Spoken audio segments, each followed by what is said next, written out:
प्रभु यीशु मसीह के नाम में आप सभी को जय मसीह की। मेरे इस स्ट्रॉन्ग टावर चैनल में आप सबों का स्वागत है प्रियो। परमेश्वर का धन्यवाद हो हर बात के लिए। हमको ये समझना है कि पृथ्वी में प्रभु ने हमको रखा है तो उसका क्या उद्देश्य है। कुछ तो उद्देश्य होगा, कोई तो योजना होगी जो इस नाशवान शरीर के अंदर उन्होंने रखा है। तो हमको ये समझना और जानना बहुत ज़रूरी है कि परमेश्वर का वचन हमारे जीवन से क्या कहता है। आइए हम कुछ वचनों को देखें जो कि दूसरा कुरिन्थियों उसका 5 अध्याय उसका 1 पद से हम देखेंगे कि वचन हमसे क्या कहता है। लिखा है, क्योंकि हम जानते हैं कि जब हमारा पृथ्वी पर का डेरा शरीर का घर गिराया जाएगा तो हमें परमेश्वर की ओर से स्वर्ग में एक ऐसा भवन मिलेगा जो हाथों से बना हुआ नहीं परंतु चिरस्थायी है। चिरस्थायी का मतलब क्या होता है? जो कि नष्ट नहीं होगा कभी। आज ये पृथ्वी पे जो मकान है हमारा, ये एक किराए का घर है और इसके अंदर जो मालिक है वो हमारी आत्मा है।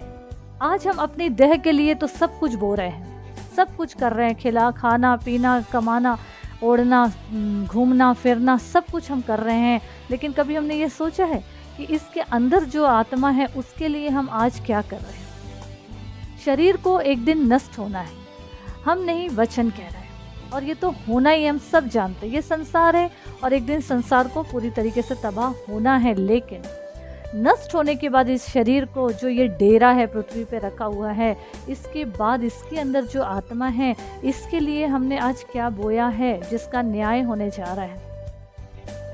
आगे वचन क्या कहता है हम देखेंगे। इसमें तो हम कराहते और बड़ी लालसा रखते हैं कि अपने स्वर्गीय घर को पहन ले। आज हमारे अंदर कई ऐसी बातें हैं जो कि एक शरीर के लिए हम बो रहे हैं, सब कुछ कर रहे हैं, कई अभिलाषाएं, कई लालसाओं के साथ हम इस जिंदगी को जी रहे हैं। परंतु हमको समझना है कि इसमें क्या लिखा है कि अपने स्वर्गीय घर को पहन ले। हम सोचते क्या हैं, जीवन तो हम जी रहे हैं, संसार में शरीर के लिए तो हम बो रहे हैं, सब कर रहे हैं, लेकिन खुदा को क्या दे रहे हैं। आज हम वचन में कितना आगे हैं, प्रभु के साथ कितना चल रहे हैं, अपने जीवन को कितना समर्पित किए हैं खुदा को। कुछ नहीं, लेकिन उसके बावजूद भी हमको क्या चाहिए? स्वर्ग चाहिए। कहाँ जाएंगे? स्वर्ग जाएंगे।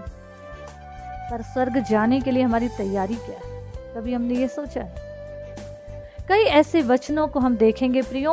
तो आइए कुछ वचनों को हम देखेंगे और इसी में अगर हम रोमियो उसका 13 अध्याय 14 पद पढ़ेंगे तो उसमें क्या लिखा है कि प्रभु यीशु मसीह को पहन लो और शरीर की अभिलाषाओं को पूरा करने का प्रयत्न ना करो।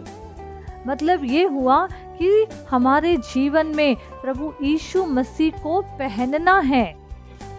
पहनने का मतलब ये है प्रभु यीशु मसीह को हम कैसे पहने। उसका आत्मा तो हमारे अंदर है, क्योंकि वचन खुद कहता है कि वो तुम्हारे अंदर होगा, मतलब हमारे अंदर वो है।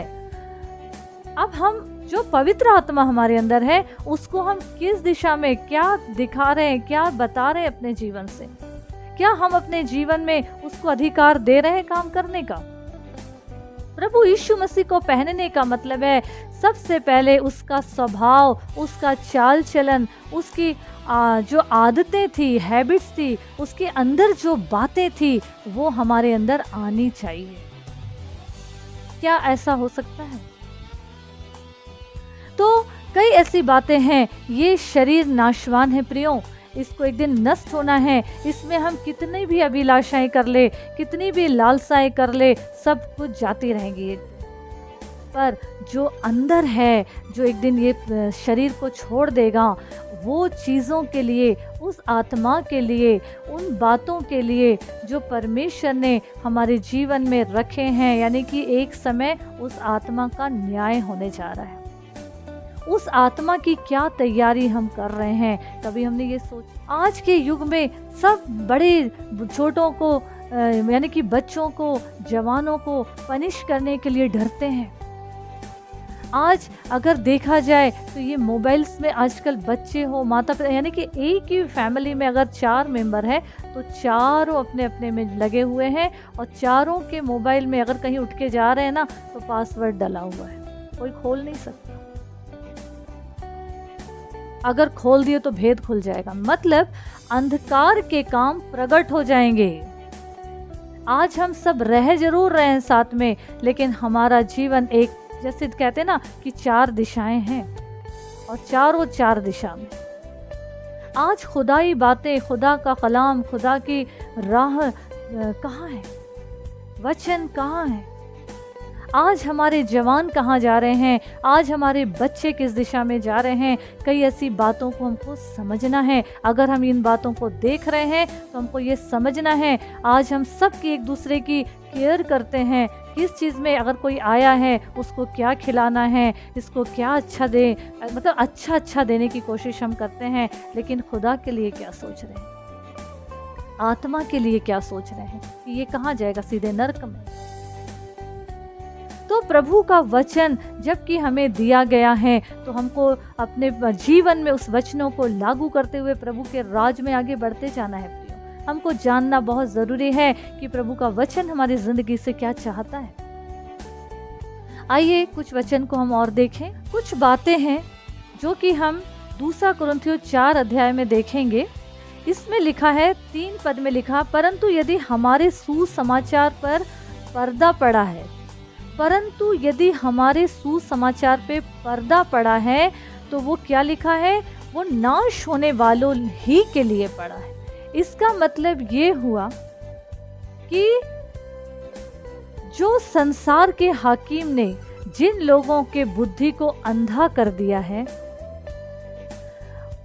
उन लोगों के लिए ये पर्दा पड़ा हुआ है। शैतान ने जिनको अपने कब्जे में कर लिया है, ये उनके लिए अंधापन, क्योंकि वो ज्योति में नहीं आना चाहते, अंधे बन के रहना चाहते।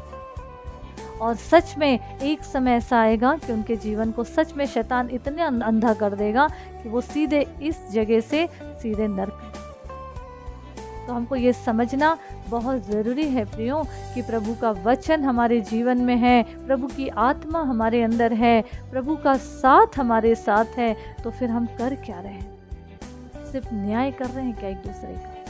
हमको ये समझना है हम एक दूसरे का न्याय ना करें, क्योंकि न्याय करने का अधिकार, हक सिर्फ प्रभु यीशु मसीह के पास है। वचन क्या कहता है? 1 कुरिन्थियों 4 अध्याय उसका 5 पद में, सो जब तक प्रभु ना आए समय से पहले किसी बात का न्याय ना करो, क्योंकि वही तो अंधकार में छिपी हुई बातों को क्या करेंगे? उजागर करेंगे, दिखाएंगे। अगर हम ये सोचते हैं, अगर हम ये समझते हैं कि हमारा जीवन बिल्कुल सही चल रहा है, हम में कोई दोष नहीं है, तो सावधान होना है हमको। क्योंकि हम अगर अपने जीवन में जो प्रभु ने काम सौंपा है उसको छोड़कर अगर ये न्याय, वो न्याय, उसका न्याय ऐसे करने बैठ गए, तो ये मान के चलिए हमने अपने जीवन को उस खुदा के बराबर कर लिया। हम मनुष्य हैं, मनुष्य मात्र ही बने रहे। और जितना हमारे लिए इस पृथ्वी में प्रभु ने काम को रखा है, उतना ही काम को हम करें प्रियो। किसी का हमको पर न्याय करने का या किसी को परखना नहीं है, वो काम प्रभु का है। प्रभु के हाथ में सौंपिए, एक दूसरे से प्रेम की करिए और एक दूसरे को और बढ़ाने और उठाने के लिए आगे बढ़ चढ़ के भाग लें दुनिया में। प्रभु यीशु मसीह को पहनना है, मतलब उसका स्वभाव हमको अपने जीवन में लाना है और प्रभु के महिमा का कारण बनना है। क्योंकि जब तक हम अपने जीवन को प्रभु यीशु मसीह के आदतों और स्वभाव के अनुसार नहीं ढालेंगे, हम में जीवन नहीं है। क्योंकि जिसमें प्रभु का आत्मा नहीं, वो उसका जन नहीं। तो आज हमको प्रभु ने ये जीवन दिए हैं, वचन दिए हैं और एक काम सौंपे हैं। उस काम को हमको करते हुए प्रभु के आगमन की तैयारी करना है प्रियो, और प्रभु की महिमा का वजह हर क्षण हर पल बनते जाना है। प्रभु यीशु मसीह इस वचन के माध्यम से हमारे जीवन को बहुतायत की आशीष दे। आमीन, आमीन।